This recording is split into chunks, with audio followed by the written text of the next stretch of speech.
అన్న 10 రూపాయలే, 10 రూపాయల నా గోంగూర. అయ్యో 5 రూపాయల. ఈ రైతు బతుకు తెలుసానే?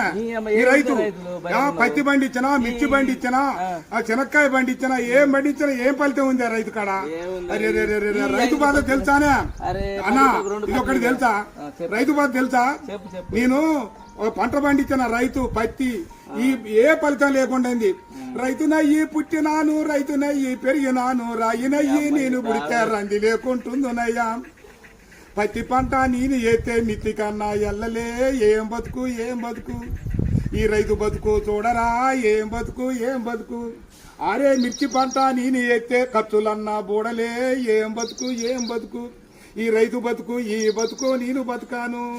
పల్లెరుగా ఎల్లో పలుగురాల చేను కాడ పాములు తెల్లల్లా తిరిగి ఎద్దులాగా ఎద్దు నాగి వానగుంటల నీళ్లు దాగి ముళ్ళ కంచాలెక్కి దూకితే గడ్డి మోపే గొంగడాయే పెంటగడ్డే పక్కల ఎత్తుని అమ్మ బతుకు. ఏం బతుకు ఏం బతుకన్నా ఈ రైతు బతుకు ఏం బతుకు? అయ్యా 5 రూపాయలు అడుగుతాను. 6 నెలల బట్టి సాదుకొని నీ ఇంటికి వచ్చి బండి 5 రూపాయల కోసం అడుగుతావు. ఈ రైతు బతుకు ఎక్కడైనా చూసుకోలేవా? అయ్యయ్యో.